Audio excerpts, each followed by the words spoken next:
Welcome to the Growth and Banter podcast. My name is Blake McCullough, CEO and founder of GMS Media Group, one of Australia's leading digital advertising agencies.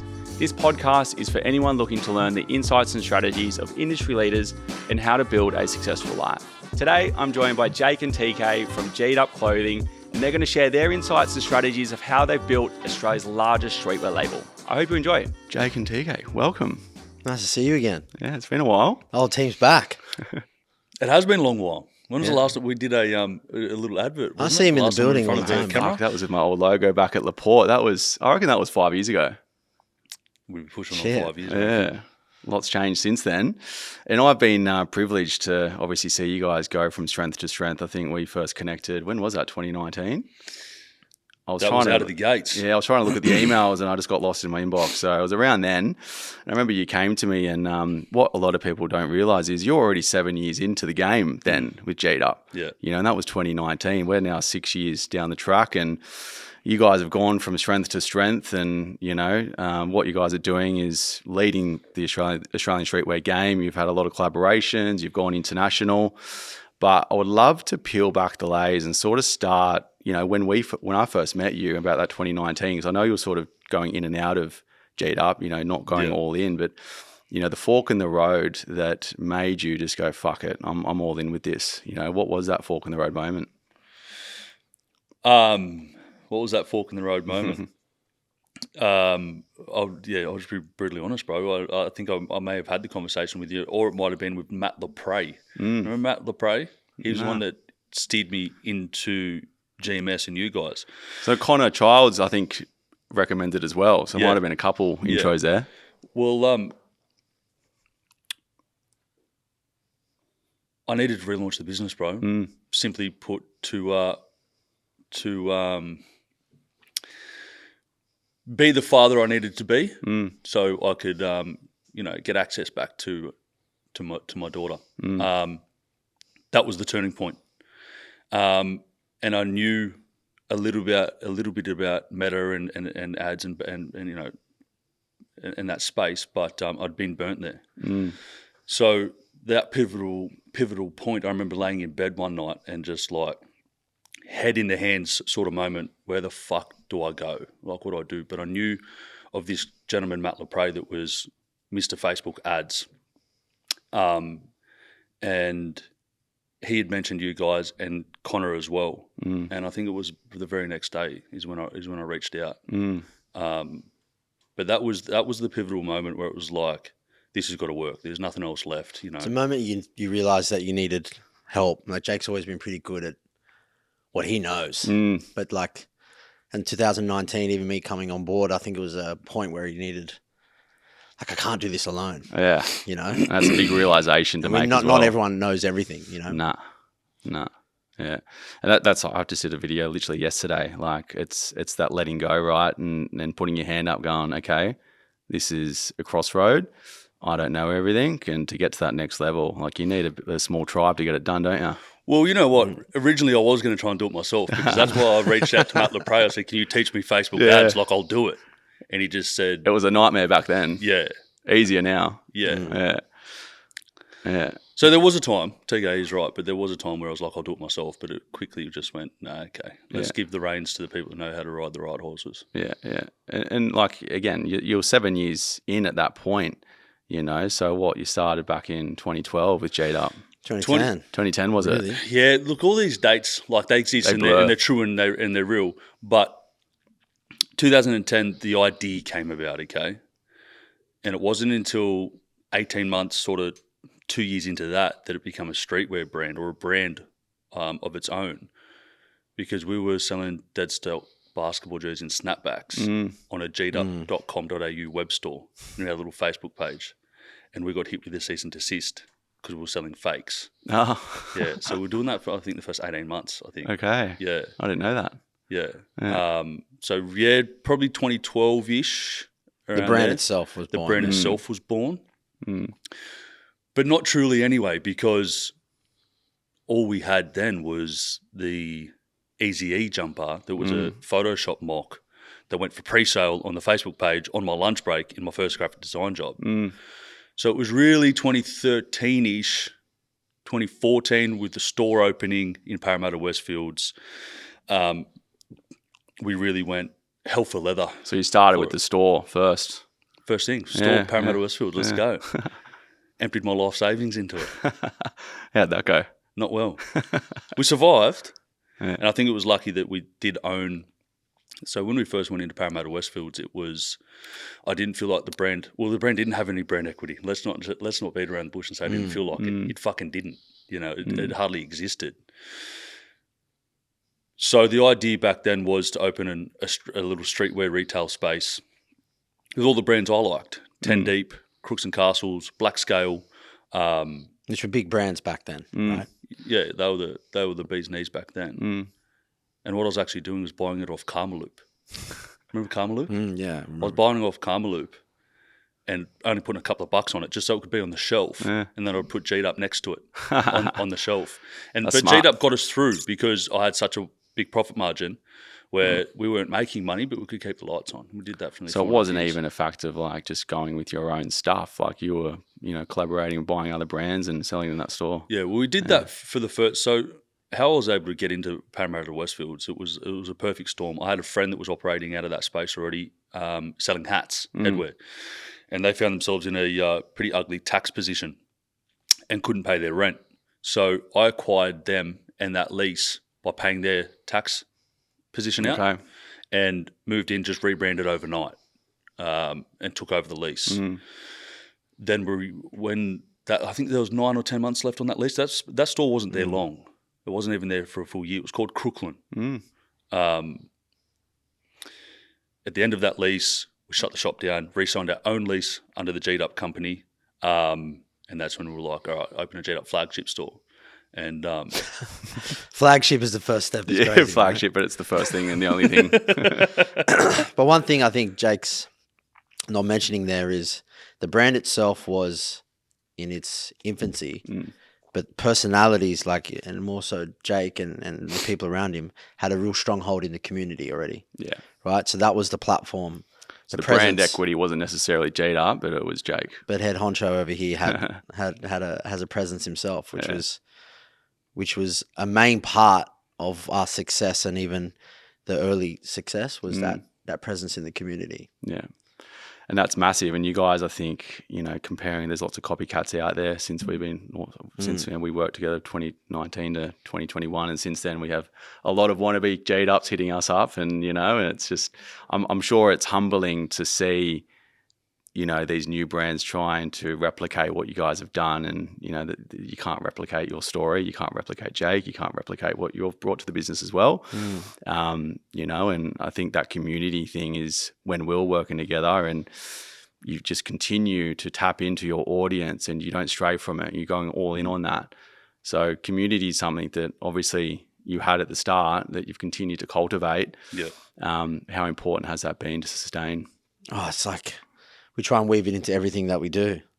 And a lot of brands don't have the community we have. So we're really grateful for that. No, they don't. But everything that we do, we do think about our community. So it's embedded in absolutely everything that we do. Yeah, I'd never imagined that I'd still be doing and taking product to market that is designed wholeheartedly for the Western suburbs. There's still things that we pay very visual homage to the West on, where, just that in itself, 5 years on, I'll never stop doing it. I'll still hemorrhage that into what we do and how we do things and stuff like that. We've got a piece coming out now that it's like a reigning champs sort of hoodie, Western suburbs, homage to the heart and lungs. So like a West Sydney, like an ode to West Sydney where we're from, and there's a reason for it, right? Like even when I was a young creative, being from West Sydney wasn't that cool, to be fair, when I was working with other cool hit brands and whatever it is. And what Jake has always stayed true to, he's very proud of where he's from. And at times I wasn't always very vocal with that because certain agencies and businesses didn't really like that. So, and that was a shame that I had to push a little bit where I was from down to feel accepted. But I think West Sydney has, as a community, has a lot of hardworking people from there, and and I think hip hop culture and streetwear culture, especially, that's the heart and lungs. Not even like hardworking people, 100%. But like TK said, bro, you'd be snarled at 15 years ago. You said from the West, for sure. Totally. We're downtrodden. Ghetto. We're downtrodden, and that still is back then was the spearhead of what I wanted to do, and still is. Where it's like, respectfully, the best athletes come from the West. Musicians come from the West. The best streetwear brand in this country comes from the fucking West. We breed different. It's just a different breed out there, but we're so downtrodden for so long. Yeah. So that with what combined with what TK's saying about hardworking and just the true grit and determination that exists out there. I'll fly that flag to the day they put me in a box. But as well, I can openly say that it was the West that propped us up. As soon as someone spoke on the West in the way we did, and openly and proudly, like you'll never, like I doubt there will be a time ever again in the history of the West where a brand unites the amount of people we did and have. Yeah. It's It's almost like you've provided a tool to make that community stronger. And well, it also shows them it can be done. We didn't believe we would amount to anything. I spent most of my teens and 20s essentially on the other on the other side of the law. Because if you didn't make a football team, you didn't join a club. Fuck, the best you had was laying bricks. So none of us believed we were going to. We could do anything or be anything, do you know what I mean? Because that was just the general consensus from the West. Option. Fuck, you'll end up in jail or join a football club, do you know what I mean? Or a club. So that was a real important thing for me to show, hold up a minute, a lot of your friends, you've lost a lot of friends to death in jail now. What's all that time worth? What are those lives worth? And what is everyone else's lives behind you or ahead of you worth if I waste my time? And if I burn my time to the ground with the same decisions? And I didn't realise how many young lads from the West needed to see someone win. So then getting back to the copycats, a lot of it comes from the West, some of it comes from the South, some of it comes from Perth, Melbourne. It's all over now. So it's a bittersweet, but it's sweeter than it is bitter, because it's like my job's done now. Yeah. Imitation's the best, flattery, right? Exactly. Well, it's inspiration, bro. Yeah, and originally, I got into this to to do everything I just explained. And everything we do, we're inspired by, the classics, and we're not making couture gowns. We're making streetwear, and we were inspired by our community and the community where we're from, and the communities overseas, and it all intertwines. But the way people viewed our community and even ourselves as probably young creatives and lads has probably been our biggest motivation to try and achieve things. And that is the reason why the community gets behind us so much. We're very grateful for that. It's crazy how you've stuck with that community and you're leading streetwear in Australia. They've got your back, you've got their back, and 2010 to 2026, and you haven't chased that shiny object syndrome, which I think a lot of brands can deviate from. Whether that's the wrong collaboration or going too mainstream, you guys have just stuck in your lane, and it's just getting better and better and strength to strength. And wild to think that one community has led you to where you are right now. Like, how strong is that? That's crazy. Like, you would even say this. Anyone that's in the numbers game will look at our numbers, and I'm not talking about just revenue, our stats of engagement, everything, and they will say that it's phenomenal. And because of it, our community is at the forefront of that, and we're doing what we want to do, and they seem to like it. And, so we're not doing things with any other intention. we're doing things because we genuinely like this shit, you know. And I think the community sees how real and organic it is, and we really don't play anything for likes or follows or sales. We do it because we genuinely love it, and I think that's perceived that way. Yeah. So. And you give a shit about your customers, you know, like I remember the walk and talks, you guys used to do a lot of those, and just connecting with your customers, and like not a lot of people were doing that then, I think. Now everyone's trying to do it. It's just that sort of like two-way feedback loop that you guys are constantly getting from your community, your customers, and, you know, just, staying true on what they want. And I think we communicate our losses as well as our wins. Yeah. Like, because shit does happen in a small to medium business or a large business. We've had more losses than we've had wins. Yeah. It's just the wins outweigh the losses. Yes. On the scale, you know. You can't pretend that everything is hunky-dory and perfect all the time, and customers Absolutely love that. not. Would it be fun? Would you even know what a win was if you don't have the losses? You know, you need a. Mate, you can't have light without dark. It makes the win sweeter when you come from darkness. Yeah. And TK, you were in the nightclub scene, and you sort of got your own community as well that you've injected into the brand. Talk to me about I guess like you going into Geedup and your story. Me and as Jake well. grew up together, right on the same street. He was always walking around with no shoes on and dicking about late at night, and we became really good friends. And look, in West Sydney as a community, there's definitely people that had it worse than us. We had good families. Jake's mum is like a mum to me. My mum and dad were great. We had a roof over our heads and food on the table, and Jake's early days were a little different, but generally good home in comparison. And me and Jake kind of bonded together, and I was actually kind of shy. So when I fast track a few years, Jake went off to do graphic design, and corporate job or having a boss is not for Jake. I tell you that. I'm his best mate and right hand. He doesn't listen to me. But I was working in nightclubs and hospitality marketing sense. And a large part of that was me to have really great social skills, meeting people, learning what people want, learning how everyone's got a key that unlocks them. You know what I mean? If it's a corporate partnership, if it's a client, to keep happy. And that was probably one of the biggest things, working with other brands doing events.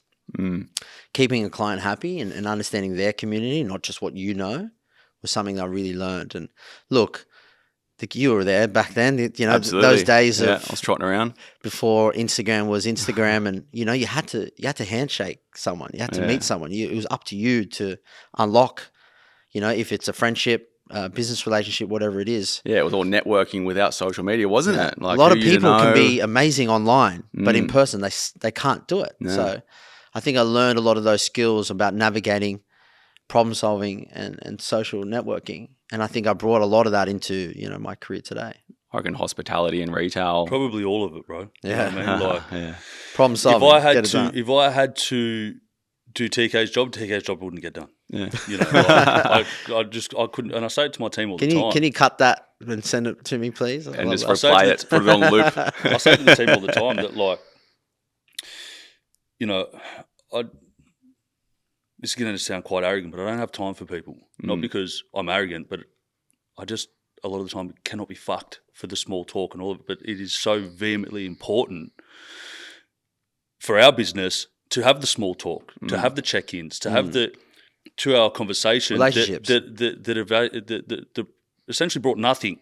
But it's a 2-hour conversation that, like, there was no, okay, deal's done. No, it wasn't. It was just, what do you even call that? Do you know what I mean? But it is so important for our business to have that with relationship building. And like TK said, he probably, over the course of those 2 hours figures out, okay, how to unlock. Now we're in. Okay, all of that. I'm a brute force type of approach. He'll you don't kick want to the work. door in. You don't want to work. Cool. I'll kick it in. This is what we're doing. And it doesn't always work. Chaos and methodical approach. Yeah. I think both approaches work though. Yeah, Like Jake, absolutely. if you had to separate it, corporate partnership, you need to find Yeah.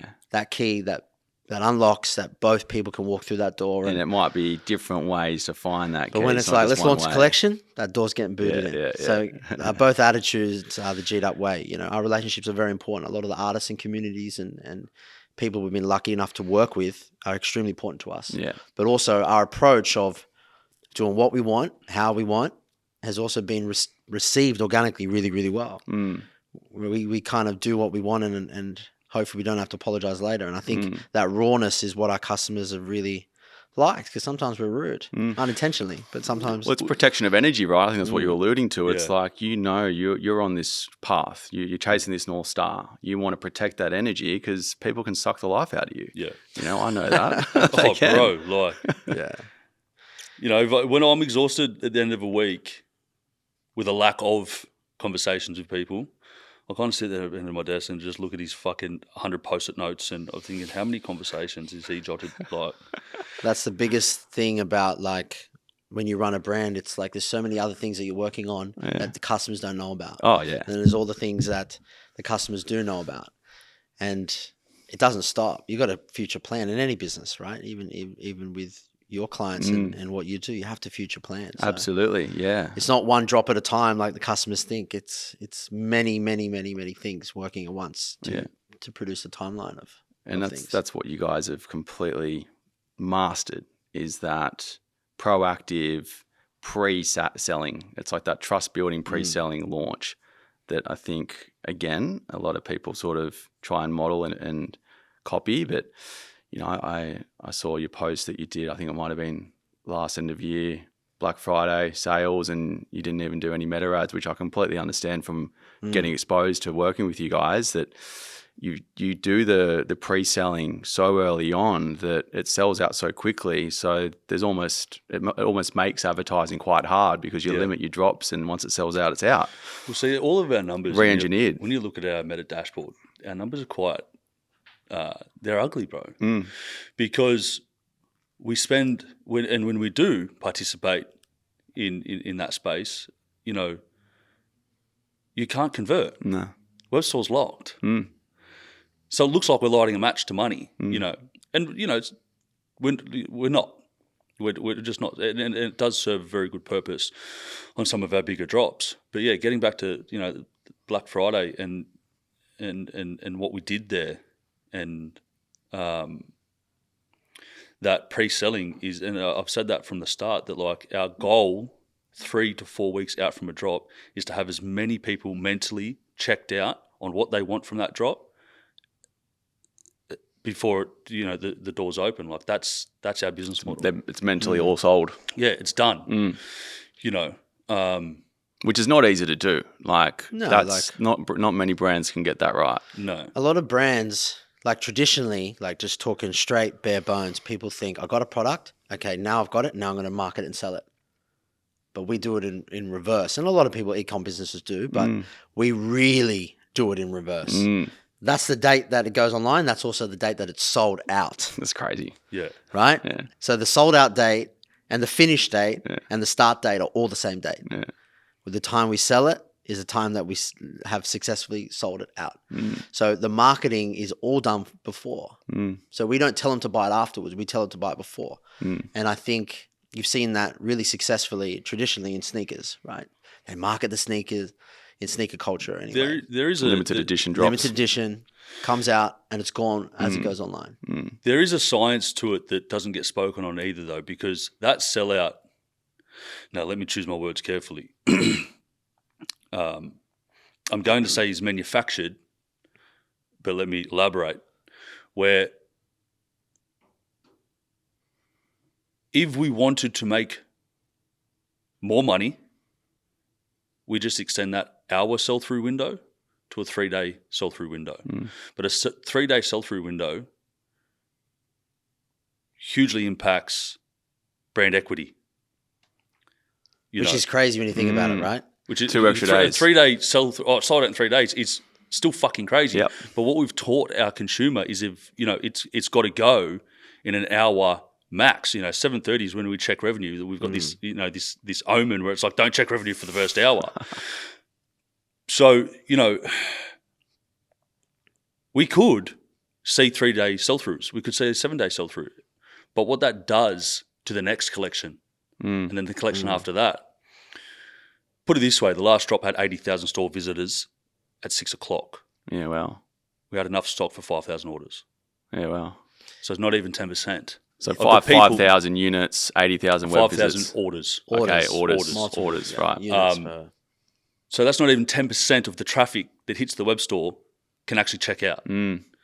So all of that pre-marketing, there's also science on the other side as well. So there's 3 and 4 weeks of science that we've, figured out. Point, But on the other side of drop day, there's also like, okay, our buy plan has got to be precise now. We've got to really look at data, look at, certain styles, how it sells, all of the above. Because if we miss on the buy plan and miss on the other side of the science, it could turn into a seven-day sell-through, because it's like, well, okay, we bought wrong, we designed wrong, because all of that marketing really isn't all of the work. No. You know what I mean? It's probably 60% of it. But that's what people see. No one sees really behind the veil of the real surgical decision-making, and over-marketing as well. That's where we got to, we've tried a lot of things, and we tried for a period there less organic push and bottleneck the meta spend a week out. And like anything, bro, as a consumer, because I consume a lot, if I see an ad too many times than I'd like to, I'm out. Yeah. Fuck it off. Yeah, you know what I mean? It's counterintuitive Organic to what you guys versus are doing. paid, Yeah, it's counterintuitive, because So that means that it's not scarce if you're constantly advertising it, right? Yeah. Now you can constantly advertise and push organically, and it doesn't seem to affect. Seems loud and proud, excited. But an ad? But reducing that and increasing meta and bottlenecking it 5 days out, it's desperate.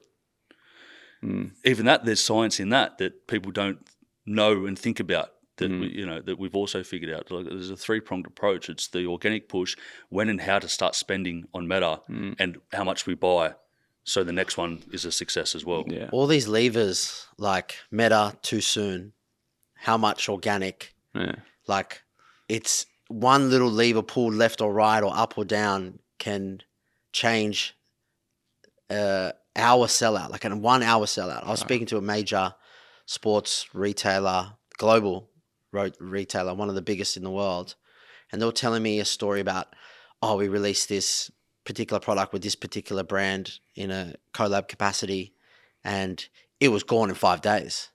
And I know the units. I'm thinking, probably do that in 20 minutes. And we said that humbly. If we had a 5-day sell-through rate, I'll be dragging the team over the coals, and sitting there thinking, where the fuck did I go wrong? Monday meeting, shut everything down, we're in problem. But that's how we've designed it. You guys have dialed it into We've designed it to do that. And it's something that Jake lightly presented there is, we have 80,000 store visits. We have 5,000 orders with, the AOV of whatever. I don't know where it's at now, but they generally buy 2-3 pieces, sometimes even more, probably more, right? And a large percentage of those customers miss out. That is why they're back in the front of the line the next time. So okay. So then it just goes straight into that next pipeline. If you want a pair of shoes and you miss out on the first colorway, you're making sure that you're not missing that second. Same thing with the clothes. If you miss this colorway, you're going to get the next one. Yeah. Or you're going to really try, right? Yeah. You're going to be upset if you don't. You can that mentality goes with everything. But it's not the product, like, it's the sense of belonging as well, bro. For sure. It doesn't matter what when I say it doesn't matter, it does matter. Big part. It does matter. But what some people may realise or may not realise, even in our audience, is they're not truly checking out on a hoodie purchase. They're checking out and trying to get that uniform, that sense of belonging, and that's how small, like, if a brand's for everyone, it's for no one. It's not a brand. For sure. You know what I mean? Yeah. And the importance of a niche audience is massive. We've really got a niche audience, and it's not for everyone, but that's why it works. So it's not as much the product that it is the sense of belonging and just having it, saying I've got one.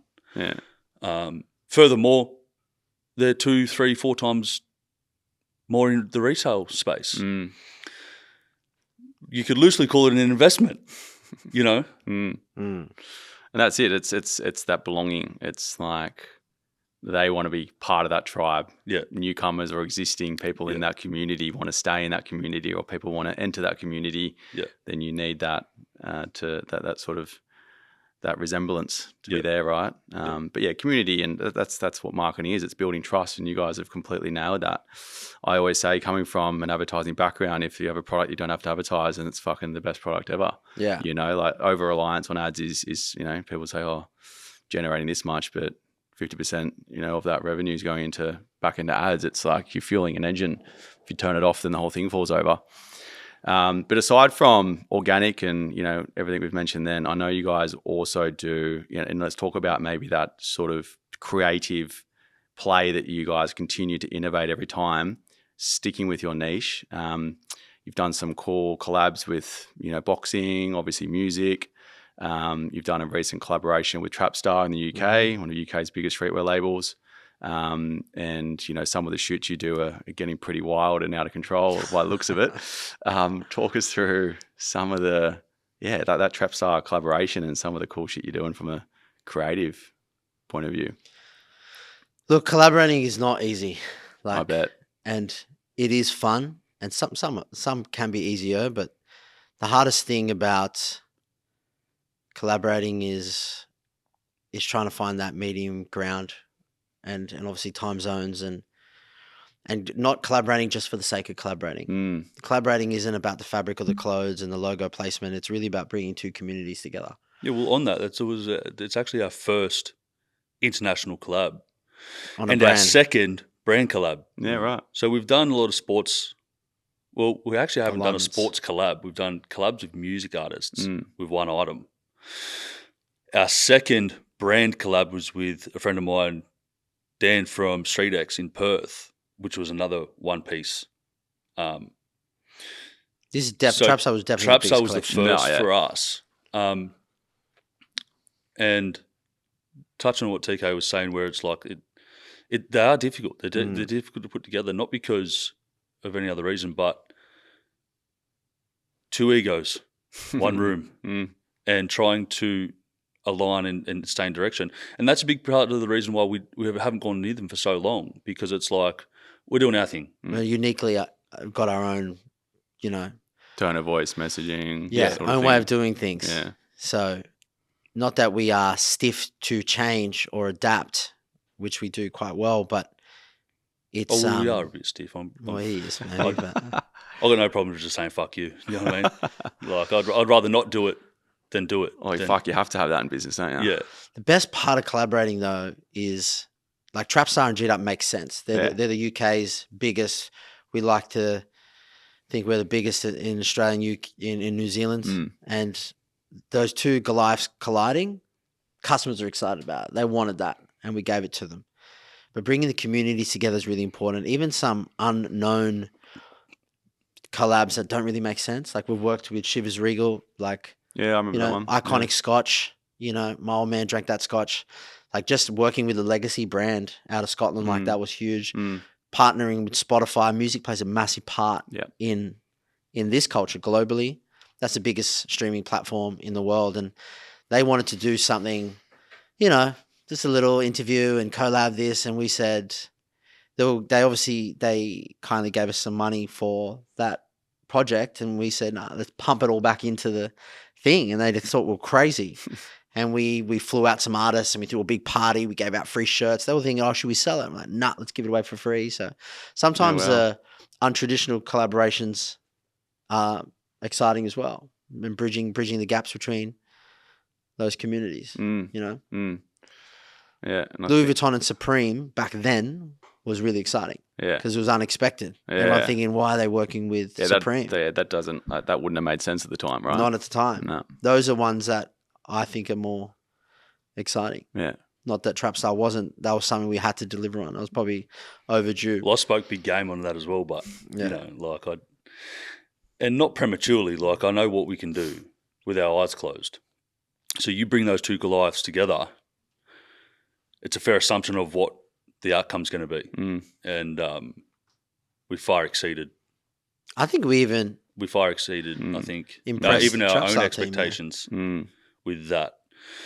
You know, we looked closely at our better performing months dating back to 21, 22, 23. You know, 21, 22, 23, 24 all right, what did we do? How did we do it? Because the needle moves. We like to try different things, and adopting all of the things we did there and pushing it into that latest collab with Trapstar. I think we were 2 weeks out from the drop, and I sat TK down. And I go, bro, I think we're grossly underproduced. Really? Like by 80% grossly underproduced with how much stock we're bringing to the market. Really? We had a lot of stock, like in the sense it was a big drop. So more than usual, and you still thought, we're missing 80%. Not more than usual. Like we've done this before. We've actually done bigger before, but I think it was on. We ordered conservatively for the month of July. It's not uncommon for us to see $3.5 million sort of thing in the month of July on one release. On one release. So without talking about what that collaboration looked like on a revenue scale, we did order conservatively. Markets change, things change. We felt as though that Trapstar had brand equity here enough to bring it here and focus on an Australian drop. It was designed for an Australian winter. So essentially, there was a UK play, there was a US play, but it was predominantly for Australia. We ordered for Australia, but getting back to that conversation, about 2 weeks out, there's indicators for us that we can talk on later on. But there's some key indicators where I was like, "Fuck, bro, I think we've grossly undershot this," and combining their IP, our IP, our marketing funnel that has historically performed for us, which is 3.5, 4 weeks out, slowly and incrementally releasing product by product instead of saying here's the entire collection and then giving them 3 weeks to decide that they might not even want it. One product each day with supporting content, all of that, all of that stuff that we do. Mate, our first early access text message went out at 6 o'clock to a very small segment, and at 6:13, it was done. Fuck, 13 minutes. So we opened the Lucky store. 13. We opened the store knowing that we would have been lean because I can see the amount of orders that have come in, but we did not expect to have 7 or 8 of the key styles with a big red banner at the bottom saying sold out. Wow.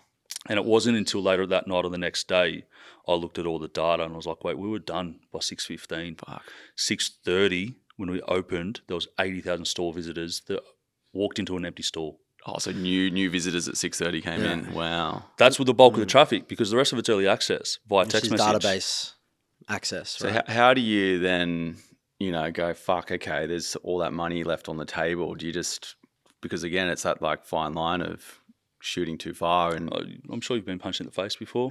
It's a punch in the face. You get up and keep going, mate. You can't do anything about it. You know that the next money's one will left be there. We cannot restock. Yeah, no. They're like that is against every fiber of my being and against every rule for tier one that for we've sure. set. It can't be restocked. But like I was saying before, if you miss out, you're gonna buy it on the resale market, which it exists. Yeah. And that's an economy in itself. Jake probably buys all these sneakers for resale. You know what I mean? Okay, He's not lining up for shit. So there's a market there. So that funds their businesses. And that's a whole ecosystem here and globally, right? There's some great operators here that I know make money off us. We're not going to ignore that. And then those customers that don't do that, they're in line next time, as I said. And I think we put out a lot of, like even working with Trapstar, and I say this really politely, we've got 20 odd million here, right? And we work hard at what we do. And I think behind the curtain, people think, we just make some cool campaigns. And like me and Jake looked at the data. We looked at what we needed to do. Like we put in the effort and getting even big man out a few times, we had Central C out here on tour and I said, Jake, you better put some clothes on. I'm taking you out, And we went out, and those things are important. I've been out for 4 years, bro. So good. Not missing out on anything. Yeah, no. But I said, being so we're going to the footy, so in the clothes and saying hello to people, relationships, which is more my thing these days, is really important. Yeah. Going to gigs, showing up. We did the press thing. We did the just being seen in it. So we had a really strong rollout. And I think even Trapstar, they've got 110 million people or something in the UK. Yeah, well. They are lucky. That's why I say this politely.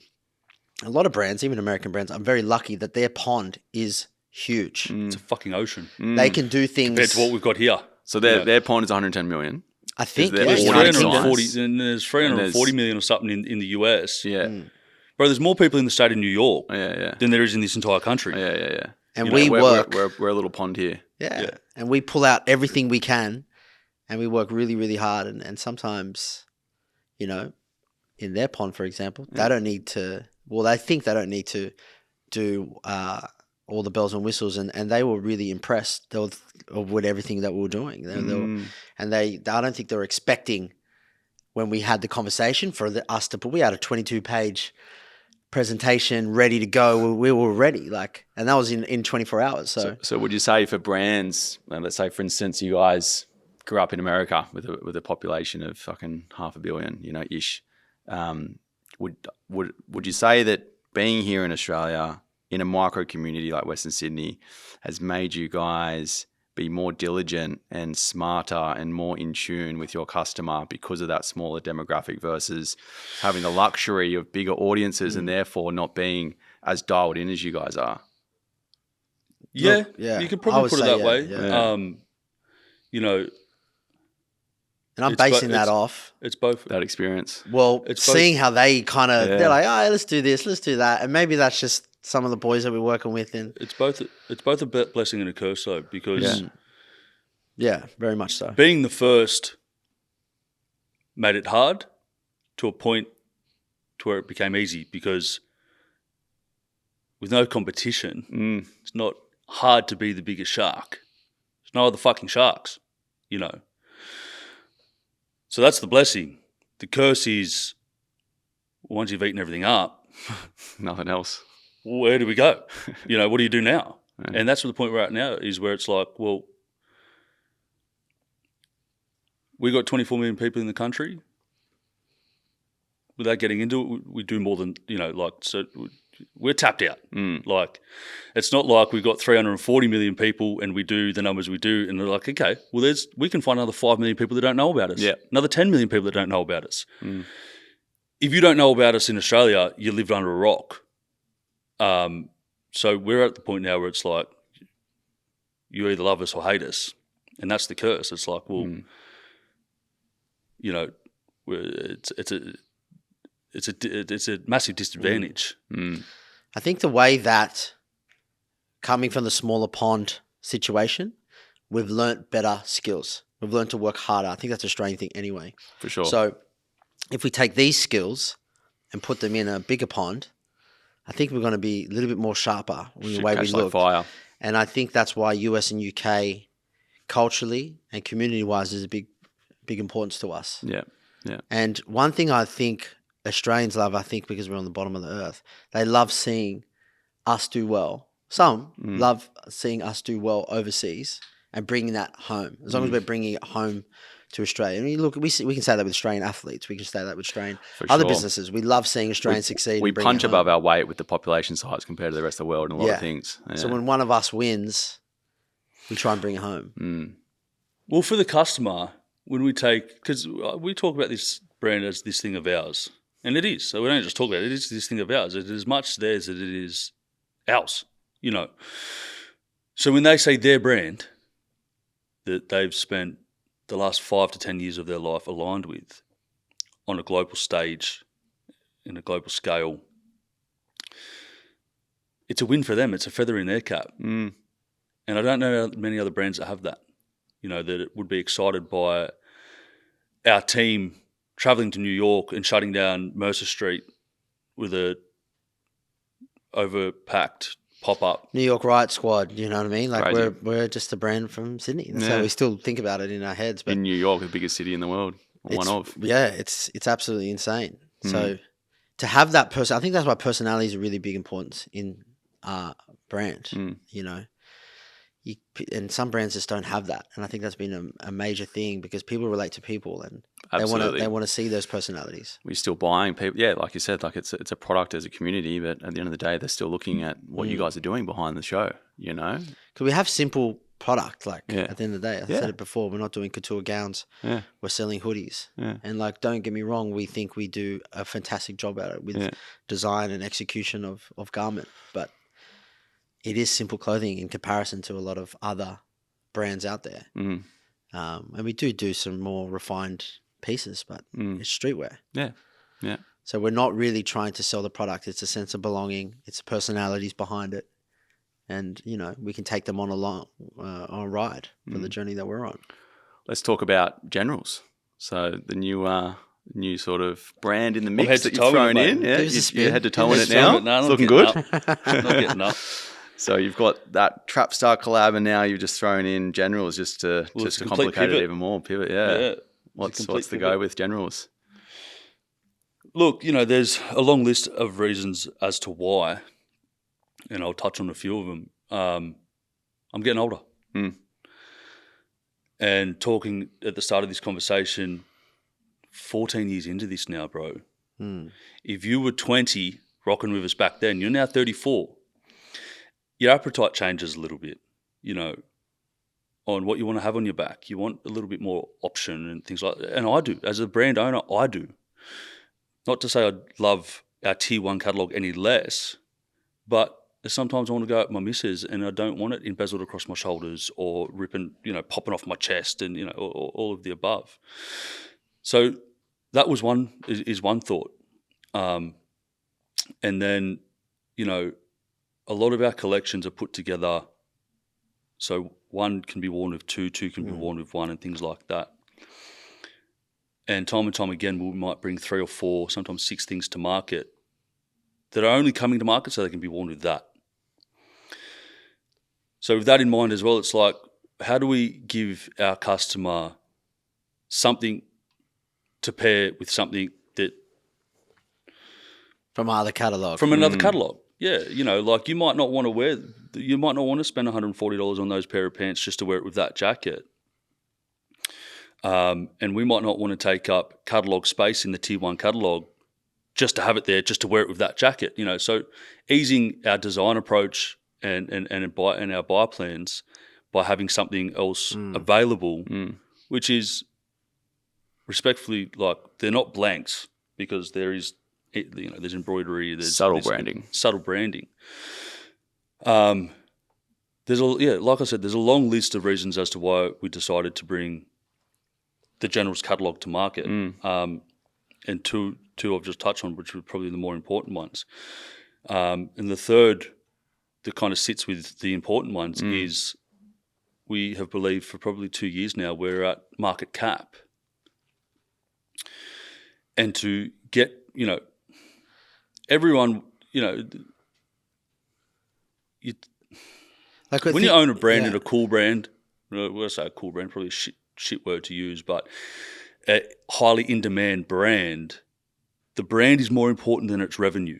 Yeah. But Brand none of us equity. got into business, truthfully, just to have a sick brand. You know, it's growth, it's revenue, it's money.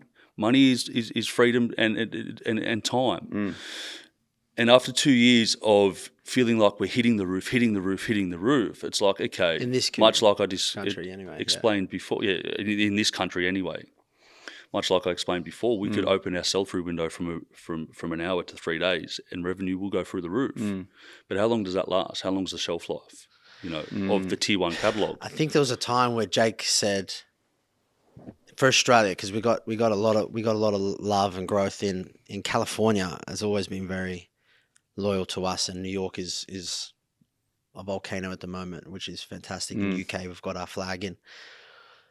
How do we make more money here whilst protecting that? Without diluting Geedup as How do a we brand make and everything we spoke about. Yeah, more makes complete money sense. while still protecting what we've built, which is an hour sell-through rate, Yeah. 80,000 store sessions. Yeah. How do we protect that? And the answer is we can't. So the answer is a new catalogue. And Well, I think there's probably a few answers, but one of the answers was a new catalogue. And I think what Jake was touching on as well is there's a place for everything. Like a tier 1, and what do we call it, by the way? Tier 1 stuff, our Geedup stuff, and we're not wearing too much of the loud stuff today, but it is louder. It is colourful. It is great. And every guy will have a pair of jeans, a loud item, maybe an orange and a red and this, but they'll still have a pair of black jeans and a black shirt. Now, if that's the wear going out with their missus or whatever it may be, and then the loud stuff is for occasion when they're being social, everything in their wardrobe has a place. A female will have that little black dress. They'll have the boyfriend hoodie. Everyone has multiple things in their wardrobe. Generals is really just to complement our tier one to be worn with it, because you can't wear a bright black hoodie with orange writing with, something colourful down the bottom. You got to match it with something. It's a simple pair of black jeans, pair of black joggers, whatever it may be. And some occasions warrant for something more refined and simple, like what Jake's wearing. It's a simple outfit, but it is still made in probably even better quality but just simple design. So it's just about adding more opportunities for our community to have a Geedup designed and produced item. So in style, it's different from our tier one core Geedup clothing, but it's really just to be worn with Geedup and those other moments that, might ask for it. That's what's really exciting about this, because we don't wear, and no one does. Even Giorgio Armani's not wearing a suit every day, you know what I mean? So I think it's just really about creating more opportunities to be consumed. That's why we've got some other catalogs coming, and, we're going into more sport. We've always done sports stuff, but having tech, sport, athletic, like designed for sport range is also really important. But Generals, it's in this Nimbus cloud. Nimbus cloud, chestnut, and jet black. Hey. Couldn't just call it black, grey, and brown, right? So it's having simple silhouettes and neutral colours to be worn with other garments, If you think about a customer's wardrobe as well, and there's probably some out there that are end-to-end Geedup, tier one. But I would be forced to believe that there's more of people out there with the wardrobe that maybe a third of their wardrobe space is taken up by our tier one catalogue. I want more of that wardrobe space, and that's where having growth at the forefront of that decision making around that is like, okay, like TK said, people have got blanks, people have got easy to wear items, people have got things. We need a dress for all different types of occasions, right? Yeah. Every moment, every mission, right? That's the whole thing. Yeah. And it's like, you see some brands, and this is something that you don't realize, like, say you see a collab or something, and you might see a brand do a pair of simple black pants, and you're like, oh, why would they do that? I'm not paying for that. But sometimes it's just so they can style their photo shoot and piece the collection together, right? And if it's a loud top or whatever they're designing, sometimes it needs to go with something. So even we were touching on denim, like, we're bringing denim into the mix this year. So sometimes you need those items, and if you trust a brand and what they produce, those items can be from the same brand that you're buying top half with or the bottom half with, right? So it's just about completing that wardrobe. It's not always about double downing and trying to fix what's not broken with your system and everything you've got in play right now, but diversifying more horizontally, and not diluting all the hard work you guys are doing. So I think that's the fault of a lot of brands. They start to fucking change direction because they think that's the new trend and they've lost their core value, More money didn't need to come from what we're currently doing. We just needed to, as you said, horizontal growth and try and offer them something different while still being part of that same community. And to be honest, the catalogue is so different, as you can see what Jake's wearing now. It's going to have a similar community, but a whole new audience as well, which is actually really exciting. There's so many more questions I want to ask, and we're running out of time, unfortunately. So I'll have to finish it on one last question. What advice would you give to aspiring e-commerce, fashion? If you had to do it all again, what's some of the lessons that you could share from each of you to those out there listening? Bro, just start, because the path we took is not going to be the path that works for the next man and things like that. So just start, because I have the conversation with TK more than I probably don't, where, we get into this rhythm of like this perfectly articulated plan that after 3 days it's turned on its fucking head anyway. Yeah. And I said this at the start of the conversation, bro, the first to move is usually the one that comes out, in front. It comes out ahead, because I've got the belief system of I'd prefer to take 100 shots in a week and miss 90 and hit 10 than take 10 in a week and miss all, So I'd tell everyone, don't sit and dwell on the best advice and I've got this best advice, because it's just advice, and what works for some won't work for all, because some people don't have the grit or the skin, the thick enough skin to withstand the 14 years worth of blows that we have had. Resilience. Still Resilience. will have, yeah. Just start, but don't if you're not willing to give your life to it, because you know. Go all in, not half in, half out sort of shit. Yeah. Look, like, it's a conversation that we're kind of having now is don't follow trends, right? Yeah. Like, the best brands that we're seeing percolate, or even the ones that we all personally like, and the one thing that we have been told continuously is that we're different. So be different, you know, even with discussion with generals now, trying to be different from, you know, what we're doing in tier one, but not for the sake of being different. Not for the sake of just doing something obscure. Be different because it matters, because following trends and doing something that they've seen 20, 30, 40 other times is boring. It's just a quick win. So try and find what's uniquely yours and be different. If you think about trends and much of these, you know, I don't want to be disrespectful, but let's just call them copycats, because that's what it is. If you do it second to us, you're always going to be second to us. Yeah. There's no overtaking lane when you're copying and pulling almost 80 or 90% of what you do from someone else. Now, you could do it better, but we still did it first. You know what I mean? I'd rather be first, So, Fucking oath. Yeah. You know, my 2 bits of advice, doubled down on TK's bit. They're probably the 3 best bits of advice I feel like we can give. Yeah. Just start. Yeah. Don't start unless you're willing to give your life to it. And Don't copy. trends, Don't follow trends. Yeah. don't copy Be us. true to yourself. Don't copy anyone. Yeah. And like TK said, there is some brands that we're seeing emerge that are so vehemently different to what we do, and it's working for them because it hasn't been done before, it hasn't been And they're seen uniquely before. theirs. Yeah. And that's okay. Yeah. And probably one last one there on that is it's okay to be uniquely yours. And I think one thing that we've done is add personality behind, you know, Massive. personality behind a brand. Even if it's a big brand, if you're selling mattresses or coffee, I think people relate to people, right? It's only human nature to do so. So I think that's really important. Yeah, 100%. Because it is a digital business, right? Absolutely. But humanize it too. Yeah, I think so. Don't get lost in the TikTok trends. Well, lads, I wish I had another hour or two to chat. Maybe we'll have to rewind it and do it again another day. Appreciate you guys coming on in your busy schedule. Our pleasure. Congratulations on all the success and everything you got going on. Good luck with generals. I'll have to buy myself a new kit. And yeah, I was hoping to see you in Geedup today. I was thinking, do you reckon he's got an old hoodie from No way. You're far too polished.